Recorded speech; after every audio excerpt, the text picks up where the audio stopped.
Alright, what's up y'all, it's LakerFan here. As y'all can see by the title of today's video, we're here to talk about how much 99 driving dunk helps you finish in NBA 2K22 Next Gen. So what we're going to be doing in today's video, we got two different gameplays. The first one, as you can see in the bottom left corner, this is going to be my player with 99 driving dunk and Hall of Fame posterizer. The second gameplay that I'm going to show is going to be against a very similar player. So we have a two-way shot creator right here. It's another two-way in the second gameplay. And with that second gameplay, it's going to be me using my 92 driving dunk and gold posterizer. It's a player that I don't have finished yet. It does eventually get Hall of Fame posterizer and 99 driving dunk as well, but I wanted to showcase the difference between the two of these things. So I hope y'all enjoyed the video. If you do, for to drop a like, sub if you're new, turn on the noties, all that good stuff. And as you can see, this guy's not even playing defense on the first play. Also, I cut out all defense in this gameplay. So when I'm on D, I'm not showcasing any of that. We're here to show the driving dunk. Now, this is what I want to talk about first and foremost with this video is the room for error with 99 driving dunk. So it's gonna be stuff like this, where I have the Michael Jordan dunk on. In the first place, I shouldn't even have this though, to be honest with you guys. I think quick drops off one is by far the most reliable thing you can put on. So when I hold down on my stick on my other player, all I have is quick drops off one for my non-contact dunk package. So long story short, that's the only thing I have besides contact dunks. And when I hold down on my stick, that's the same animation that pops up every single time. Now, to your advantage, when you have this driving dunk rating, you can get things like limitless takeoff on Hall of Fame. I have it on gold in this video, but you can get animations like this by even just holding X. Now, when you hold down on the stick though, and I'm expecting a contact dunk right here, it's a very fast and abrupt dunk animation, and it's a little bit hard to make. You can see I barely make it in that range, but once again, that's kind of the perk of having 99 driving dunk. It allows for room for error on stuff like that. Now, this one I want to talk about as well. Sometimes people just guard me super high on this. I'm not sure if he's going for a steal on me or like a bump or something like that, or if he just thinks I can shoot the ball, because at the end of the day, both my build titles are two-way slashing playmaker. If you never knew who I was or what I do, or my YouTube channel or anything like that, you probably would think that my build could shoot as well, especially early in these games where I haven't really shown the way that I play the game too much. It's only been 4 points so far. But anyway, sometimes people just guard me super high, and then just like this, there's no point in having 99 driving dunk, or 92 for that matter even. All you need to be able to do this is literally 65 driving dunk. So if people are going to have to respect your three-pointer super hard if you have a shooting build, whereas I don't, then you're going to be able to get takes like this all the time if people have to play you high in the three. That's how this guy's really scoring the majority of his points too. I got to guard him from the three, so he gets easy, just really quick dunks on me, stuff like that. Now, this is to the advantage of a slasher, like having really good driving dunk rating and all types of stuff like that.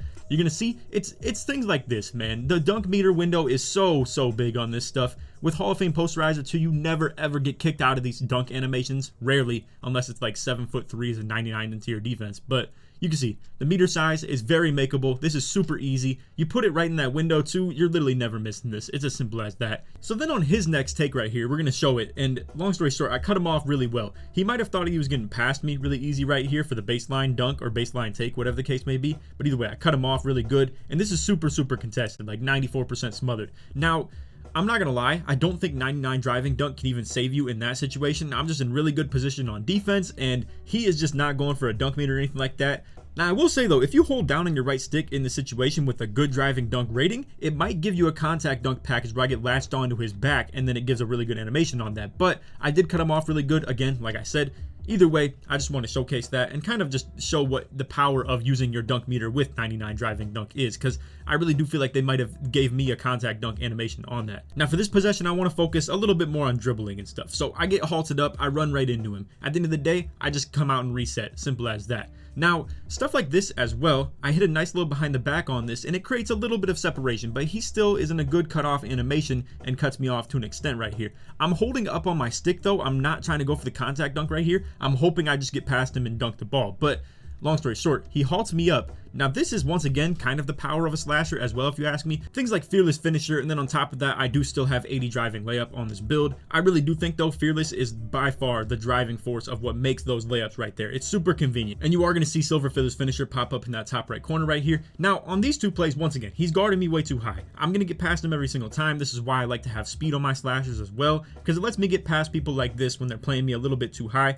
Honestly, in terms of just judging his defensive position on both these plays right here, I just kind of want to critique this to an extent. All right, so for these two possessions right here, I want to showcase what I'm thinking as far as an offensive player based on how he's playing defense. So in these situations where you're super tight on me and I do that hezzy, I'm going for that drive by pretty much every time, like 10 times out of 10. But in the other situation where maybe he's backed up further, it's not as easy of a free take. At the same time though, if he's around this area, it allows me a free release. Think of it as like kind of a wide receiver in football where I'm not getting pressed. So it makes it so I have a much easier release and it can set me up for a really good route to break him off on. So if he's sitting around this area between these two hashes right here or something like that, right? It allows me to just drive at him to the left, and then he's gonna adjust and move to the left to try and cut me off, and then boom, just like that, I can hit it behind the back to the right, and now I'm on the other side of him, an easy contact dunk attempt. And then if he's sitting in the paint, I can just go straight for the contact dunk and just put it on his head, simple as that. So really, it just depends as a slasher. There's 3 different ways of attacking them. This one right here is, once again, he's just way too high on me, so I can just get the easy dunk. This is going to be something that you can do as an average player regardless of what your dunk rating is or anything like that. And really the point of this video is to talk about the driving dunk ratings and what is more valued, and is it worth to have the 99 driving dunk and what it brings you. So once again, he's playing me pretty high. He actually gets a pretty good defend on that. I end up having to take a standing dunk and it wasn't convenient. On this one right here, he cuts me off on the baseline really good, and I don't get any good animation off the fearless finisher or just any good finish or anything like that. It was really just bad. Either way though, I get the steal, easy dunk, wide open again. And you're gonna see throughout the course of this game, most of my dunks are pretty open dunks. Again, you can do this on any player right here. It doesn't matter what your dunk rating is. And yes, I understand maybe having 99 makes it so I don't miss those takes very often, but honestly, let's be real. I mean, these quick drops takes that I'm taking right here, it doesn't matter what your dunk rating is. It could just be 65 to have the animation and you're gonna get them pretty good. It is what it is. Now, this one right here, he defends me pretty well. Once again, I'm gonna come out here, hit a little signature combo, try and dribble off it. He stalls me again. I'm coming back up and resetting. Once again, he cuts me off, so I'm coming back and resetting again. And this is what it's so nice for being a slasher with, if you ask me, because I don't have to sit here and just read the defense in terms of watching for an open three-pointer or not. I'm judging his body and where he's at to cut me off every single time. So right here, I'm gonna be trying to drive to the right. I'm off way too close to the three-point line, like way too inside and not any room for me to like get a good running start or to kind of control my body. On top of that too, if I'm dribbling from right here, he knows all he has to do is cut me off to the right, and I have no way of putting the ball in my left hand. If I'm dribbling from way back here and I drive right, if he tries to cut me off, once again, that's where we're talking about that behind the back to the left side, and then I can just kill him with that. So anyway, once again, I'm watching his body. I have a really bad take right here. You can see he cuts me off around that free throw line area. And once again, I'm not ready to set that behind the back up. So overall, all of this is, once again, just if I have a quicker step on this and he's not defending me as well, the 99 driving dunk is going to let me just bang out on this contact dunk. But I don't get good animation, so I'm just going to go ahead and bring it back. And then boom, just like that, we're going to get a nice little contact dunk animation off this one where I do get that step. And this, once again, is what we're here to talk about. The Hall of Fame Posterizer plus 99 driving dunk. The meter size is ridiculous, bro. I mean, this is still a two-way build right here. He's probably around 6'5" to 6'6" or something like that as well. And we'll just assume that his interior defense isn't very good either, but I'm here to tell you guys right now, it doesn't matter what your interior D is if you're playing defense like this right here. And again, this is me having like a lot of patience with it. It's still 6 seconds left on the shot clock, and I have burnt up a lot of it trying to look for good takes, and I haven't had any. And then again, I'm going for this one right here. No matter who you are, if you're not cutting me off like a whole step ahead to the right here, it doesn't matter who you are. It doesn't matter what your interior defense is or anything like that. This is going in probably every single time as long as I can time it. And once again, this is me attesting to the 99 driving dunk rating Hall of Fame posterizer. It really is so easy to time that meter for me personally. I've worked on it. I've adjusted to the delay and stuff like that there is on this dunk meter, and especially in this 1v1 court too. But again, overall, we're just here to talk about the difference between 99 and 92, and maybe vouch for things like 75 and 65 as well. We've already talked about it in today's video, where you guys could have really easy driving dunk takes if you have shooting on your build and people have to respect you and play you super high. And then boom, just like that, silver limitless takeoff with quick drops off one. You're dunking literally every single time when people have to play you too high, and you don't need the ability to finish contested or for contact dunks or anything like that. For me personally, and how I have fun playing this game, I like to do it with no three-pointer, and I have a lot of fun doing the contact dunks, the spin dunks, the layups and stuff like that, the just open dunks off just like speed boosting somebody and stuff like that as well. So anyway, you can see in this game, 11 for 12, 22 points, really efficient, and this wasn't against a horrible defender either. I'm not gonna lie though, he wasn't playing good on-ball like stick defense, but obviously his build was still capable. Now this one right here, you're gonna see he has a two-way pass versus wing, so he's a little bit bigger than the last guy as well, so just keep that in mind.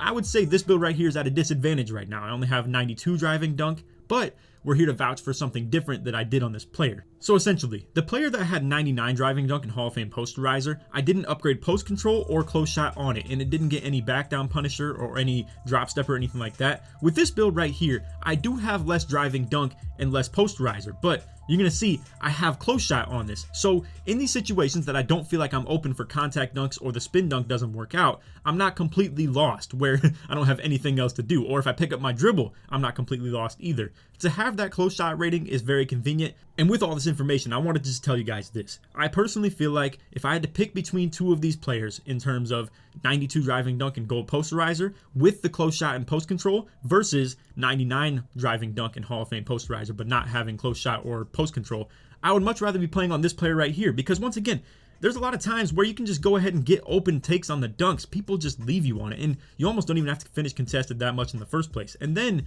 in situations where I don't have anything, I can literally just put the ball in the post and just dead zone somebody and go for the close shots, the back down punisher, anything like that. Like this right here, dead zone, boom, I'm waiting for him to jump, easy, in every single time. I mean, it's going to be open, wide open, whatever the case may be, every single time I go for that take. So I know this video is a little bit skewed in a sense because I'm not just showcasing contested dunking in the entire time. To sidetrack real quick, this one right here is pretty tragic. I hold down for the contact dunk. This wasn't exactly the best take, but it probably still could have got me a contact dunk. But for whatever reason, I go for the hop jumper right here. Now, this may be due to limitless takeoff or something like that. I probably have it on like silver or gold in this gameplay right here versus the Hall of Fame that I could get it on for the other 6'6" that has the 99 driving dunk. But anyway, you're gonna see he tries to work me out the corner right here. I'm gonna go ahead and get a nice little contest on this. It is what it is, bro. I mean, you're gonna see so many times where I just play good D, sets me up for a really easy take like this. He's out of position so bad. I mean, it's so easy to go for contact dunks on stuff like this, bro. Again, you're gonna see he's really gonna have to try and recover and set a base on me. He's gonna try and, like, you know, just set up and be able to face up with me, but it's really hard to do that, bro. Like, I'm out here just on a complete advantage off the fact that it's kind of a broken play, and then boom, just like that. This is easy. So easy, no matter what the driving dunk rating is. And again, this is where we're here to talk about the difference between 99 driving dunk and Hall of Fame posterizer versus 92 driving dunk and gold posterizer. You're going to see the meter size a little bit smaller. It could be due to this guy's interior defense being a little bit better, but once again, he's in horrible position for this. It's still very easy to make a meter size like this, though. It's going to be very simple. It's really, like, I'm not going to lie, you really can't go wrong with this. And you guys are going to see some dunks throughout the course of this game or the last game where I maybe like have a late on a dunk, whether it's open or a contact dunk, whatever the case may be. It's really not that hard to be able to make stuff like that. You can see this one right here, a little bit outside of the ideal area that I would put this dunk in. It ends up being like almost close to the cusp of like where it would say late. But even at that, the late still go in a decent amount. The early still go in a decent amount. You really want to get in that slightly range, but sometimes, you know, it's a little bit hard to do that. Anyway, once again, dead zone, boom, he is done for every single time. It's so convenient to have that close shot just in your back pocket and be able to do stuff like that. Once again, he's playing me too high. Now in this part right here, I just want to talk about just the stupidity of defense in the first place. So I don't even know what you would be doing in the first place trying to defend me like this off a hop jumper. Like, I'm not going to shoot the ball anyway. You probably know that by now. I mean, I've scored 14 points and it's off strictly dunks, and I have lock and slash takeover as my two options. So long story short, I don't know what you're doing right here, going for, like, you know, bumping me or anything like that. He goes for a steal on top of that too, and I'm gonna go to this ball hand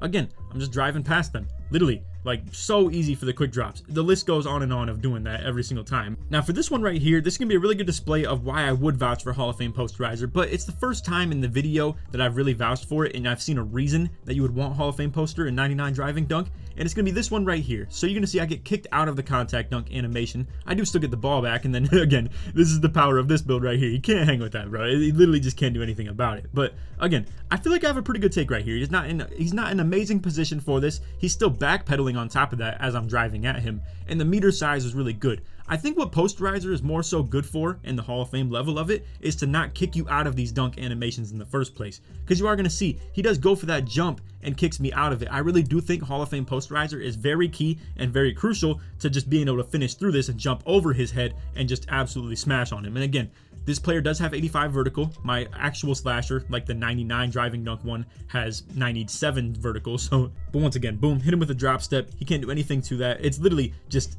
dead zone. It's so hard for people to stop that, and this is why I made the build. I know a lot of people were clowning this build in terms of, you know, when I was posting it on the YouTube, and I called it the small guard killer, but it really is, bro. And it's so convenient to be able to just like literally go to a drop step and go for those close shots in situations where maybe I don't feel comfortable doing driving dunks like this, or, you know, this is a pretty semi-hard take right here, to be honest with you. Like, he cuts me off pretty good. I get a very small meter size, and then I still hit the early on this. Now, once again, if you can get it within the green meter, it's probably going in most times if you have a good driving dunk rating and the gold posterizer at least. So like 92 plus, I think you can make earlies and lates pretty considerably decent. I do think though they go in a whole lot more with the 99 driving dunk, so just let you guys know that. But once again, the meter size is also a little bit determined on the driving dunk rating as well. So I think what I'm trying to get at with this video is, to be honest with y'all, I think it's more so a skill gap thing. You can absolutely deal with the 92 driving dunk if you're good at what you're doing with this. And again, if you're on a shooting build on top of that, it's even easier for you as well because the lanes are opened up so much more. You can get people like reeling on you. You can get people playing defense like this a little bit more. And honestly, for most of you guys, if someone backs up off you like this, it's an easy shot. I'm out here at a complete handicap with this build, and I love doing it though. That's what I enjoy. I just love doing stuff like this in general, bro. Coming out here, hit him with the Michael Jordan like triple threat 3 times. I know he's absolutely irritated. He thinks he's playing perfect defense. Once again, hit him with the spin. I mean, it's just beautiful, bro. I love doing it. I have so much fun playing like this. And again, just to let you guys know, this is on the build with the 92 driving dunk and gold poster. I think it's very doable to do this. I think if you came out here with a build that can shoot while you still have 92 driving dunk, you're going to dominate as well. It's just you have to get a hang of the meter timing, and I totally have myself. But maybe it's because I forced myself to. A lot of people have completely ditched even going for the meter dunks because they just gave up on it. They don't really rely on it like I do, and they don't really care to master it like I do. So anyway, that's all for the video. I hope y'all enjoyed. If you did, feel free to drop a like, sub if you're new, turn on them noties, all that good stuff. And like always, let's try to hit 1,000 likes. As you can see, this one I went 11 for 13. The first game, we're going to go ahead and just showcase the box score of this. I went 11 for 12. So it's not a huge difference. I will say, though, in this game, I was a little bit more biased toward this guy probably didn't have very good interior defense at all, and this one right here may have. But either way, this is more so just showing that I was out here with the 92 driving dunk. People are still giving me open dunks. I could show you every single, I'm gonna just go to the files. All of these highlighted gameplays right here, it's people playing me the exact same way. I still get open dunks very often. Nobody ever just sits in the paint on me and just makes me get contact dunks every single play or makes me mash in the paint or anything like that. Some people just by default play me high. I mean, when you see the title two-way slashing playmaker, you probably don't assume that I'm literally just a pure inside 25 3-point build that's gonna just never shoot the ball when left wide open, and people just don't leave me wide open. I think people have just been completely by nature, they just never do that anymore because people are just going to smack every open jump shot they ever shoot. So honestly, it may just be a by nature thing that people don't leave me so open like that anymore. And look, this dude's win percent is garbage. Obviously, he doesn't stand a chance in this game, but I'm just using this as an outro to just talk to you guys at the end. But anyway, I really just gotta say, people do play me high for no reason. It just is what it is. Sometimes I'm just gonna get free dunks off it. If you were to be able to have a shooting build, you're gonna benefit off that very tremendously. And obviously, like I said, you could take everything that I just showed in this gameplay and just literally use it to your own advantage. If you have 84 driving dunk, you could probably still get contact dunks as well. I really do think though that 75 or 65 is a very doable driving dunk rating because again, you're gonna have stuff like this all day. I mean, you don't have to be coming out here running triple threat. I do get a really nice stun on this though, and then I just have a free dunk. But again, you could be working 3-point line and you're literally just going to be able to get dunks all day like this with 65 or 75. So it is what it is. But if you do want to go for contact dunks, I will say again, I think I do see a pretty noticeable difference between 92 and 99 in terms of the reliability of it and not getting kicked out of those dunks very often. And you definitely want it for like going at super big people, like super tall people. It's very convenient to have that higher driving dunk rating, and to have the Hall of Fame posterizer is pretty convenient as well.